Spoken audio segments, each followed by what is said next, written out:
నమస్తే, welcome to BRK. నేను పద్మ. ఈరోజు మనతో పాటు ఉన్నారు retired chief manager Indian bank Rammohan గారు. అందరికీ తెలిసిన వ్యక్తే. సో మనకున్న డౌట్స్ అన్ని కూడా ఒకసారి ఆయన అడుగుదాం, ఆయన ద్వారా తెలుసుకునే ప్రయత్నం చేద్దాం. నమస్తే అండి. నమస్తే అమ్మా పద్మ. చాలామందికి ఆఫ్టర్ 60 years అంటే 60 సంవత్సరాల తర్వాత అప్పటికి ఎలా ప్లాన్ చేసుకోవాలి, అంటే ఇప్పటి నుంచి ప్లాన్ చేసుకుంటే ఆఫ్టర్ 60 years తర్వాత హ్యాపీగా లైఫ్ లీడ్ చేయొచ్చు అనే విషయం అందరికీ తెలిసినా కానీ దానికి ప్లానింగ్ అనేది చేయడం ఉండదు. సో ఆఫ్టర్ 60 అనేది చాలా ఇంపార్టెంట్. యాక్చువల్గా ఎంత స్టార్టింగ్లో కంటే కూడా ఒకరి మీద డిపెండ్ అవ్వద్దు, బట్ డిపెండ్ అవ్వాల్సిన పరిస్థితి వచ్చేస్తుంది ప్రతి ఒక్కరికి. Money purpose, health issue, any issue. But main thing ప్రతి ఒక్కరు ఏంటంటే మనీ ఉంటే కనుక కనీసం ఆఫ్టర్ 60 తర్వాత ఎవరో ఒకరు చూస్తారులే నాకు ధైర్యం ఉంటుంది. బట్ మన లైఫ్ని ఆఫ్టర్ 60 తర్వాతకి ఎలా ప్లాన్ చేసుకోవాలి, అప్పుడు లీడ్ చేయడానికి ఎవరి మీద డిపెండ్ అవ్వకుండా ఉండడం కోసం. రైట్ అమ్మా, వెరీ నైస్ టాపిక్. నేను కూడా అక్కడక్కడ గవర్నమెంట్ ఆఫీసుల్లో, పబ్లిక్ సెక్టర్లో పోస్ట్ రిటైర్మెంట్ లైఫ్ అనేది మీద ప్రోగ్రామ్స్ నడుస్తుంటాయి. అంటే లాస్ట్ 1 yearలో రిటైర్ అయ్యే వాళ్ళకి గ్రూప్ చేసి అక్కడ క్యాడర్ డిఫరెన్స్ ఉండదు. ఇంకా స్వీపర్ రిటైర్ అవుతున్నా కూడా ఆ 3 నెలల్లోనో 6 నెలల్లోనో అక్కడి నుంచి మొదటి CEO వరకు అందరూ అదే బ్యాచ్లో ఉంటారు. అంటే సర్వీస్ అయిపోయిన తర్వాత ఆల్ ఆర్ ఈక్వల్ కదా. హైరార్కీ ఉండేది only when you are in service. So this is one thing. So అక్కడ కూడా నేను చెప్తుంటాను, ఆ ఎక్స్పీరియన్సే కాకుండా అదర్వైజ్ ఆల్సో నార్మల్లీ థింకింగ్ నేను జనరల్గా ఒక ఫ్రేజ్ వాడుతుంటానమ్మా, PYL SYD. PYL అంటే short form, plan your life. ఏ ఏజ్లో ప్లాన్ చేయాలి, that will come to that. Plan your life తర్వాత షెడ్యూల్ యువర్ డే. షెడ్యూల్ ఏమో డే వైజ్గా ఉండాలి. షెడ్యూల్ అంటే ఏ టైంకి ఏం చేయాలి, a sort of time table that we call schedule. Planning is for a long time, schedule is for a short time or more speaking for a day. రేపు morning ఈరోజు రాత్రి షెడ్యూల్ వేసుకోవాలి. రేపటికి రేపు పొద్దున 6 గంటలకు లేచినప్పటి నుంచి రాత్రి పడుకునేంతవరకు వాట్ ఈస్ మై షెడ్యూల్, ఇంట్లో ఏమి, బయట ఏంటి, ఎవ్రీథింగ్, పర్సనల్గా ఏంటి, ప్రొఫెషనల్గా ఏంటి అనేది that is scheduling of the day. ఇది ఎన్ని రోజులు చేయాలి, త్రూ అవుట్ ద లైఫ్ చేయాలి. సో ప్లానింగ్ అక్కడ ఉండాలి, షెడ్యూలింగ్ డే వైజ్గా ఉండాలి, planning for the whole life ఉండాలి. కానీ హోల్ లైఫ్కు ప్లాన్ చేయాలి అంటే కనీసం మనకు 10-12 ఏళ్ళు టీన్స్ ఏజ్ ఎంటర్ అయితే తప్ప దాని మీద ఒక ఐడియా రాదు. టీన్స్ కాకుండా నెక్స్ట్ స్టేజ్ లీగల్గా మాట్లాడితే 18 ఏళ్ళకు we become major. We can take our decisions. We can officially legally oppose our parents also. ప్రేమ పరంగా కానీ, కుటుంబ పరంగా, సంస్కృతి పరంగా we may not oppose. Is a different question. But legally they cannot force, your parents cannot force.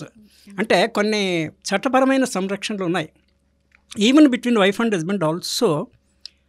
Husband cannot have a intercourse with the wife against her wish. ఒకవేళ అలా చేస్తే she can move the court, go to the police station and report. ఇది చాలామంది wives తెలియకపోవచ్చు. తెలిసినా కూడా ఎందుకు పరువు బజార్కి ఎక్కించుకోవడం చాలామందికి ఇష్టం ఉంటుంది. అంటే కొంచెం పాత రోజుల్లో. ఇప్పుడు అది తగ్గుతూ వచ్చింది. ఎవరైతే అన్న నువ్వైతే నాకేంటి అనేసి అన్న పాయింట్కి వచ్చింది. కమింగ్ బ్యాక్, మరి 60 ఏళ్ళ తర్వాత ఎట్లుండాలి అంటే, నేను ఇంకో I will be using one more phrase, something like age appropriate living, AAL, and age appropriate behaviour కూడా. అంటే మనకు వయస్సుకు తగ్గ, మనం 40 ఏళ్లలో ఏదో చిలిపి పనులు చేస్తామనుకోండి, శోభాన్ అయింది హిందీలో. అంటే మన ఏజ్ ప్రకారంగా మనం మెచ్చుకోవాలి. ఏదో చిన్నప్పుడు 15-16 ఏళ్లకు తెలియని ఏజ్లో ఏదో ఒకటి చిలిపి పనులు చేశాను అంటే అది కూడా రైట్ కానప్పటికీ మనకి జూనియర్ కోర్టు సిస్టమ్ ఉంది, బాల నేరస్తుల ఇది. ఓకే, టు సమ్ ఎక్స్టెంట్ ఏదో తెలియకుండా చేశాడు అని అనుకుంటాము. కానీ పెద్దగైన తర్వాత చిన్న పనులు చేస్తే అది బాగుండదు. అది ఒకటి. మనకి ఫిజికల్ ఏజ్ మనకు తెలుసు, మనకు తెలుసు, వేరే వాళ్ళకి కూడా తెలుసు మనం చెప్తే. కానీ మన మెంటల్ ఏజ్ మనకు తెలియదు. మెంటల్ ఏజ్ ఫిజికల్ ఏజ్గా అప్రాప్రియేట్గా జనరల్గా ఉంటుంది, కానీ కొన్ని సందర్భాల్లో ఉండదు. ఒక 2-3 years ల్యాగ్ డెఫినెట్గా ఉంటుంది ఇన్బిల్ట్గా. కానీ అది టాలరబుల్ లిమిట్. అంతకన్నా ఎక్కువంటే it is not within the tolerable limits. మానసిక పరిపక్వత లేని వాళ్ళు పాపము 40 ఏళ్ళు వచ్చినా కూడా 15 ఏళ్ల పిల్లవాడిని తీరుగా ఉంటారు. అంటే they are mentally ill patients. మనము అంతవరకు వెళ్ళకపోయినా కూడా మనకి నార్మల్గా అనిపించే చాలా మందిలో కూడా ఎంతో కొంత కొట్టొచ్చినట్టు అబ్నార్మాలిటీ కనిపిస్తూనే ఉంటుంది. అవునా కదా, మీ అబ్జర్వేషన్లో కూడా. అయినా వాళ్ళు మెయిన్ స్ట్రీమ్లో చలామణి అవుతుంటారు. మీ ఎక్స్పీరియన్స్లో, నా ఎక్స్పీరియన్స్లో కూడా నేను చాలామందిని చూశాను. అంతా నార్మల్గానే ఉంటారు, కానీ they have a different set of rules to be with it. ఫ్యామిలీలోనే ఉంటారు, రిజర్వ్డ్గా ఉంటారు, లేకపోతే గొడవ పడతారు, లేకపోతే నేను చెప్పిందే రైట్ అంటారు. సో ఈ రకమైనటువంటి చిన్న చిన్న దీంతో ఉంటారు. So coming back to the main thing ఏమంటే 60 ఏళ్ళు దాటిన తర్వాత బేసిక్గా మీరు కనుక మీ లైఫ్ని కరెక్ట్గా ప్లాన్ చేసుకుని ఉంటే అప్పటికే మీ పిల్లలు పెద్దగా అయ్యి వాళ్ళకి మ్యారేజ్ అయిపోయి ఉండాలా ఐడియల్ కండిషన్స్లో. మనకి జీవితంలో 3 ఇంపార్టెంట్ ఫేజెస్ ఇన్ లైఫ్. విద్య, ఉద్యోగము. ఉద్యోగం అంటే ఎన్ని రకమైన ఎర్నింగ్, వివాహము. మీ పిల్లలకి ఈ 3 అయిపోతే నీకు వాళ్ళతో నీకు అవసరం లేదు. అంటే మీకు మెంటల్ అటాచ్మెంట్ ఉంటుంది, ఫిజికల్గా you need not be near. వాళ్ళు they are matured enough to deal with themselves. మరి నువ్వెందుకు పోయి why do you poke in them? చాలామంది పేరెంట్స్కి మిస్సింగ్. ఇది వింటున్న వాళ్ళు they can you can also take a feedback from a selected viewership. పిల్లలు పెళ్ళైన తర్వాత చుట్టపు చూపుగా మనం ఎప్పుడైనా ప్రియర్ అపాయింట్మెంట్, ఆఫీస్కి పోతే అపాయింట్మెంట్ తీసుకొని పోవాలన్న పద్ధతిలో వాళ్ళకి చెప్పి అడిగి సరే అంటే వెళ్ళాలి. అంటే వాళ్ళు ఏ మూడ్లు ఉంటారో, వాళ్ళకి ఏ బిజీ ఉంటుందో తెలీదు. వాళ్ళు మన దగ్గరికి కూడా వచ్చినా అంతే పేరెంట్స్కి. కానీ వన్ సైడ్ లవ్ అంటాము. I'm not talking about the romantic love. పిల్లలకి, పెద్దలకి, పేరెంట్స్ నుంచి పిల్లల పట్ల వన్ సైడ్ లవ్ ఉంటుంది. కింది నుంచి పైకి అంత ఉండదు. ఉంటే ఉండవచ్చు, ఇట్ ఈస్ ఫ్యామిలీ స్పెసిఫిక్. ఉండే చోట ఉంది, లేదన్నాను, ఉంది. కానీ you cannot expect it also. Why? Because they are again busy with their own children. వాళ్ళు అటు పంపించాలి, వాళ్ళ రెస్పాన్సిబిలిటీ కానీ లవ్ కానీ వాళ్ళతో లైఫ్ స్టార్ట్ అయింది కనుక మీకు వెనక్కి తనడానికి అక్కడ సర్ప్లస్ ఏమైనా ఉంటే ఇక్కడ వస్తుంది, లేకపోతే రాదు. కిక్ బ్యాక్ అంటాం మనం. కిక్ బ్యాక్ అంటే వెనక్కి తనడము. దానికి లంచానికి మారు పేరుగా కిక్ బ్యాక్ అని మనం వాడుతుంటాము. ఇక్కడ పాజిటివ్ కిక్ బ్యాక్ అయినా కూడా అక్కడ సర్ప్లస్ ఉంటాయి కదా, కిక్ బ్యాక్ సర్ప్లసే ఉండకపోవచ్చు. This is one thing. 60 ఏళ్ళ తర్వాత 3 రకాల ప్రాబ్లమ్స్ ఉంటాయండి. ఒకటి ఫినాన్షియల్ ప్రాబ్లమ్స్. ఫినాన్షియల్ ప్లానింగ్ కనుక మనం ముందు నుంచి కనుక జాగ్రత్తగా ఉంటే మనము రిటైర్ అయిన తర్వాత 60 ఏళ్ళు స్టాండర్డ్గా ఎందుకు తీసుకున్నామంటే మన ఇండియన్ ట్రెడిషన్లో కూడా విశేష షష్ఠి పూర్తి, అదొక ల్యాండ్ మార్క్. 60 ఏళ్ళు దాటితే జనరల్గా రిటైర్మెంట్ కూడా 60 ఏళ్ళకి. ఎక్సెప్షనల్గా 1 or 2 years అటు ఇటు ఉండొచ్చు ఎక్స్టెన్షన్స్తో, కానీ బట్ జనరల్లీ 60 ఏళ్ళు. 60 ఏళ్ళు ఎందుకు పెట్టారు అనేది వేరే అంశము. అంటే మనకి lot of employment, unemployed youth ఉన్నారు కనుక ఇక ఉండేవాళ్ళే చచ్చేంత వరకు వాళ్ళే ఉద్యోగంలో ఉంటే ఎలా అనేది ఒకటి, అంత ఎఫెక్టివ్గా పనిచేయలేరేమో అనేసి ఇంకొకటి, అది తక్కువ, అది ఫస్ట్దే ఎక్కువ. అందుకనే 60 ఏళ్ళకి రిటైర్మెంట్ అని అన్నాము. కొన్ని అడ్వాన్స్డ్ కంట్రీస్లో నువ్వు ఫిజికల్గా, మెంటల్గా ఫిట్ ఉన్నంతసేపు you can do it is left you. 60 ఏళ్ళ నియమం లేదు. ఈవెన్ యూఎస్లో కూడా 70-75 వరకు చేస్తూనే ఉంటారు. నా పర్సనల్ కేసు తీసుకుంటే కూడా నేను 60 ఏళ్ళకి రిటైర్ అయ్యాను బ్యాంకులో. Still I'm for the last 13 years regular job లేకపోయినా కూడా, regular job I don't like. నాకు ఎక్కడైనా మై ఎక్స్పీరియన్స్ 60-70 వేలు జీతం నాకు వస్తుంది ఎక్కడ చేసినా కూడా ఈజీగా. Even more also up to 1 lakh, anywhere between 60-70,000 to 1 lakh I can get. కానీ ఇన్నేళ్ళు చేసింది అదే కదా, గాడిద చాకిరి. మళ్ళీ మనకు boss, yes boss, no, I want to be a freelancer. But I'm busy. Morning నుంచి ఈవినింగ్ ఎక్కడో దగ్గర ఆఫ్లైన్ ఆన్లోనే చెప్తున్నాను. I'm happy this way. అంటే నేను రిటైర్ అయినా కూడా I am not tired. I'm not retired also work wise I'm not retired. అది ఆ స్పిరిట్ ఉండాలి అందరికీ. సో దీనికి ఏంటంటే, for example in my case I get a regular pension and I adapt simple living. ఈ 60 ఏళ్ళు దాటిన వాళ్ళకి నేను చెప్పేది ఏంటంటే, ముందు నుంచే సింపుల్ లివింగ్ అలవాటు చేసుకుంటే అప్పుడు కష్టపడాల్సిన అవసరం ఉండదు. పర్ క్యాపిటా అనే ఒక కాన్సెప్ట్ ఉంటుంది. అంటే తలసరి మనిషికి ఎంత ఇన్కమ్ ఉండాలి మంత్లీ పర్ హెడ్, ఎంత లివింగ్ స్పేస్ ఉండాలి. 50 square feet, 60 feet, 40, 100. డబ్బులు ఎక్కువ ఉన్నాయి నా దగ్గర, నేను బంగ్లాలో ఉంటాను, is a very different thing. కానీ మినిమంలో ఉండాలి మనము. అంటే ఫ్లోర్ అండ్ సీలింగ్ లెవెల్స్లో, సీలింగ్ మన దగ్గర స్కై ఈజ్ ద లిమిట్ అన్నట్టుంది. నీకు డబ్బులు ఉంటే నువ్వు ఎంత పెద్ద ఇల్లు, అంబానీ హౌస్ 30 stories ఏదో ఉంటారు, ఆయన పర్సనల్ ఉండేది.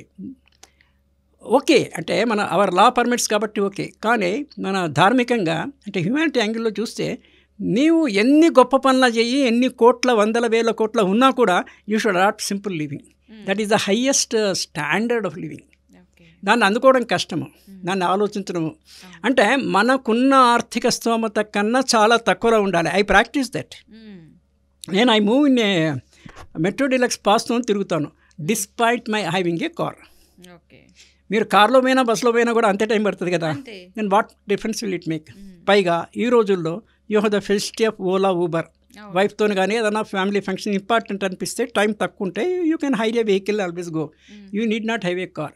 Many people have a car but they don't have a parking place in their respective houses. Car కొనాలని పాపం వాళ్ళకి ఏదో ఎంజాయ్మెంట్ స్ప్రీ, ప్లేస్ లేదు, రోడ్డు మీద పెడతారు. Road is not for moving of the car, not for the parking of the place. సామాజిక స్పృహ కూడా చాలా తగ్గుతుంది. 60 ఏళ్ళ తర్వాత ఇంకోటి ఏంటమ్మా, ఒకటి ఫైనాన్షియల్ ప్లానింగ్ ముందే ఉండేసి మీకు ఒక అష్యూర్డ్ పెన్షను జాబ్ వైజ్ నుంచైనా ఉండాలి. ఇప్పుడు ఈ న్యూ పెన్షన్ స్కీమ్స్ అవి వచ్చిన తర్వాత రెగ్యులర్ పెన్షన్స్ పాత వాళ్ళకి తప్ప కొత్త వాళ్ళకి లేదు.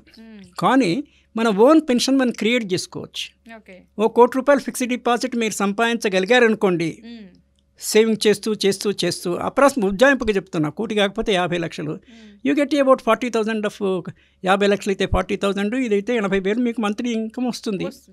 సో ఇంకోటి ఫినాన్షియల్ సీక్రసీని ఒకటమ్మా, మన సొంత పిల్లలతో సహా వాళ్ళకే అంటే వేరే వాళ్ళకి ప్రశ్నే రాదు కదా. You should never reveal your financial status. కొన్ని కమ్యూనిటీస్లో కొన్ని సూత్రాలు ఉంటాయి. మనం అన్ని కమ్యూనిటీస్ వాళ్ళకి మనకు ఫ్రెండ్స్ అయి ఉండాలి. వైశ్యాస్, కోమటి వాళ్ళు అంటాం కదా, ఆర్య వైశ్య సింగలు, వాళ్ళు చాలా కేర్ఫుల్గా ఉంటారు డబ్బు దగ్గర. ఏడీసార్ అంటారు డబ్బులు, వాడు 40-50 లక్షల శ్రీమంతుడు అయి ఉంటాడు, ఓ కోటీశ్వరుడు. అరే అన్నీ అయిపోయినాయి, మొన్ననే అయిపోయాయంట, ఏడి అంటారు. లోకల్ స్లాంగ్లో మాట్లాడుతున్నాను నేను. అది నేర్చుకోవాలి మనకు. మన దగ్గర ఎంత ఉన్నది. కానీ రీజన్ ఏంటంటే కొంతమంది గొప్పగా చెప్పుకుంటారు. గొప్పగా చెప్తే వాడు తెల్లారి నుంచి ఎంబడబడతాడు. సారో 10,000 ఇవ్వండి, 20,000, వాడు రిటర్న్ ఇచ్చేది మనకి నమ్మకం ఉండదు. సో ఫినాన్షియల్ స్ట్రాంగ్ డిసిప్లిన్ అనేది నెంబర్ 1 ఉండాలి.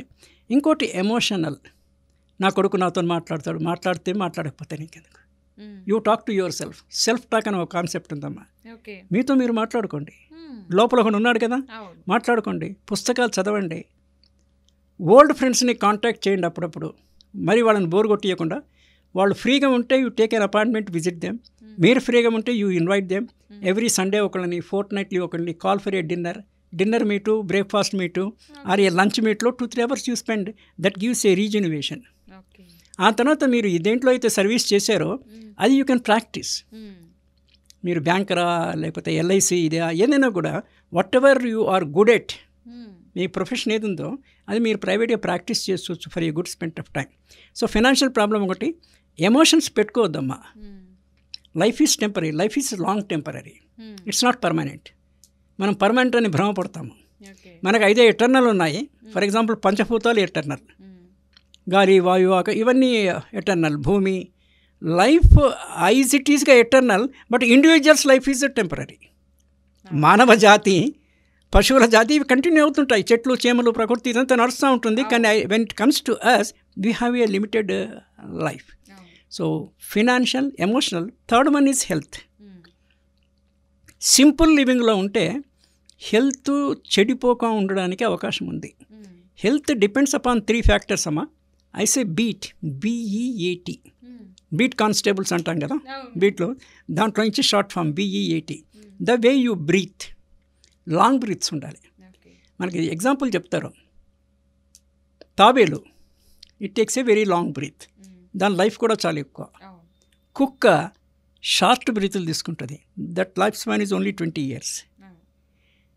సో వాట్ ఎవర్ మనం అదే పనిగా గమనించుకొని లాంగ్ బ్రీతులు చేసుకోకపోయినా కూడా మనకి దమ్ వస్తుంది కదా అప్పుడప్పుడు. హార్ట్ పేషెంట్స్కి మోర్ ఎక్కువ అంటే షార్ట్ బ్రీతులు తీసుకుంటున్నాను అర్థము. ప్రయత్నపూర్వకంగా డైలీ ఒక 15 నిమిషాలైనా కూడా 15-20 నిమిషాలు నానో ఎక్సర్సైజెస్, చిన్నవి మైక్రో ఎక్సర్సైజెస్, నానో ఎక్సర్సైజెస్ చేసుకోవాలి. అండ్ హెల్త్ను మనము బీట్ అన్నాను కదా, బ్రీతింగ్, ఈటింగ్ డిజార్డర్ ఉండకూడదు. ఫ్రీగా దొరికింది కదా అనేసి తినకూడదు, అరగదు. ఇప్పుడు నాకు ఇక్కడ జీరా రైస్ వస్తే కూడా I take only 60% of it, మిగిలింది వదిలేస్తాను, నేను టచ్ చేయకుండా వదిలేస్తాను. So that other people serve చేసిన వాళ్ళు దే మే టేక్ ఇట్ అది they may dispose it the way you like. కానీ అది ఉంది కదా అని మొత్తం తినాల్సిన పని ఏం లేదు. సో ఏజ్ పెరిగిన కొద్దీ క్వాంటిటీ ఆఫ్ ఫుడ్ తక్కువ ఉండాలి. ఆ తర్వాత there is a timing for eat also. నేను హిందీలో 8 బారా అంట. అంటే మార్నింగ్ 8, మధ్యాహ్నం 12, ఈవినింగ్ 4, రాత్రి 8. 1 గంట వ్యత్యాసం అటు ఇటు. This the breakfast, lunch, snack and dinner timings. And 8 hours of sound sleep. ఇవి కనుక అంటే బ్రీతింగ్, ఈటింగ్